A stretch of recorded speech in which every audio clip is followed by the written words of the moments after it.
പ്രളയത്തിലും വെള്ളപ്പൊക്കത്തിലും ഒരു നാടിനെ രക്ഷിക്കുന്ന പാലം. കഴിഞ്ഞ പ്രളയകാലത്ത് ആ നാട്ടിലെ ജനങ്ങൾ ജീവൻ രക്ഷിക്കാൻ പോലും ആശ്രയിച്ചത് ആ പാലത്തെയാണ്. വെള്ളപ്പൊക്കത്തിൽ വാഹനങ്ങൾ നശിക്കാതിരിക്കാൻ സുരക്ഷിത സ്ഥാനമായതും അതേ പാലം. പ്രളയത്തിന് സമാനമായ സാഹചര്യത്തിലേക്ക് ചെങ്ങന്നൂർ നീങ്ങുമ്പോൾ ഈ പാലത്തിന് ഇരുവശവും വാഹനങ്ങൾ എത്തിച്ചേർന്നു.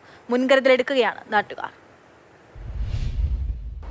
പഴയൊരു സംഭവമാണ്, അതായത് 8 വർഷങ്ങൾക്ക് മുമ്പുള്ളൊരു സംഭവം.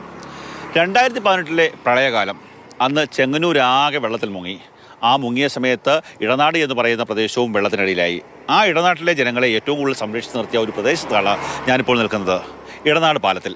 അന്ന് ഈ പാലത്തിലായിരുന്നു ഈ നാട്ടിലുള്ള ജനങ്ങളെല്ലാം തന്നെ തമ്പടിച്ചത്. അതിനുശേഷം ക്യാമ്പുകളിലേക്കും മറ്റും ജനങ്ങളെ കൊണ്ടുപോയത് ഇവിടെ നിന്നാണ്. പല ആൾക്കാരെയും എയർലിഫ്റ്റ് ചെയ്താണ് ഇവിടെ നിന്ന് സുരക്ഷിത സ്ഥാനങ്ങളിലേക്ക് മാറ്റിയത്. കഴിഞ്ഞ പ്രളയ സമയത്ത് ഇതുപോലെ വാഹനങ്ങളൊക്കെ തന്നെ ഈ റോഡരികിലും അതുപോലെ തന്നെ പാലത്തിൻ്റെ മുകളിലുമൊക്കെ തന്നെ നിർത്തിയിട്ടാണ് അവരുടെ വാഹനങ്ങൾ സംരക്ഷിച്ചത്. ഒപ്പം തന്നെ ഇവിടുത്തെ ജനങ്ങൾ അവരുടെ ജീവൻ സംരക്ഷിച്ചത്. സമാനമായ അവസ്ഥയാണ് ഇപ്പോഴും ഉള്ളത്. ഇടനാട് ഒരു താഴ്ന്ന പ്രദേശമാണ്, സമീപത്ത് പമ്പാ നദിയുണ്ട്. അതുകൊണ്ട് തന്നെ വളരെ വേഗത്തിൽ വെള്ളം ഈ പ്രദേശങ്ങളിലേക്ക് കയറാൻ സാധ്യതയുള്ള പ്രദേശമാണ്. ഇത്തവണ വെള്ളം പൊങ്ങും എന്നുള്ള സംശയമുണ്ടായതിൻ്റെ അടിസ്ഥാനത്തിൽ ഇവിടുത്തെ ജനങ്ങളൊക്കെ തന്നെ വലിയ രീതിയിലുള്ളൊരു മുൻകരുതൽ എടുത്തിട്ടുണ്ട്. അവരുടെ വാഹനങ്ങൾ ഒക്കെ തന്നെ ഈ പാലത്തിലേക്ക് കൊണ്ടിട്ട് ഒരു വാഹനങ്ങൾ നഷ്ടബാധിക്കാൻ വേണ്ടിയുള്ള രീതിയല്ലേ. ഇന്നലെ രാത്രി വളരെ വിഷമിച്ചാണ് ഉറങ്ങിയത്. കാരണം വെള്ളം വീട്ടിൽ കയറുമെന്നുള്ള ഇതിലായിരുന്നു ഞങ്ങൾ. പക്ഷേ ദൈവാധീനം കൊണ്ട് കയറിയില്ല. ചില വീടുകളിലൊക്കെ കയറിയിട്ടുണ്ട്. ഞാനിവിടെ താഴെയാണ് താമസിക്കുന്നത്. വണ്ടി ഇതാ എൻ്റെ വണ്ടി, ഇത് എൻ്റെ ബ്രദറിൻ്റെ വണ്ടിയാണ്. അതായത് വണ്ടി പാർക്ക് ചെയ്യാൻ ഒരു പാലമാണല്ലേ? വണ്ടി പാർക്ക് ചെയ്യാൻ വേറെ സ്ഥലമില്ല. ഇത് ഇച്ചിരി ഹൈറ്റ് ഉള്ളതായതുകൊണ്ട് ഞങ്ങൾ ഇവിടെ പാർക്ക് ചെയ്യുന്നത്.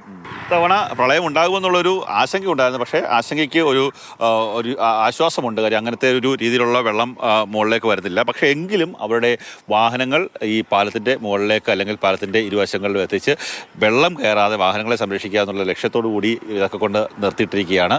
നേരത്തെ 2018 സമാനമായ ഒരു സ്ഥിതി തന്നെയാണ്. 13 വാഹനങ്ങളാണ് അന്ന് ഈ പ്രളയത്തിൽ ഇവിടെ നശിച്ചു പോയത്. അത്തരം ഒരു അവസ്ഥ ഇനി ഉണ്ടാവാതിരിക്കാൻ വേണ്ടിയാണ് ഈ പ്രദേശത്തുകാരൊക്കെ തന്നെ ഇത്തരത്തിലുള്ള ഒരു രീതിയിലേക്ക് പോകുന്നത്. വലിയ ആശങ്കയുണ്ട്.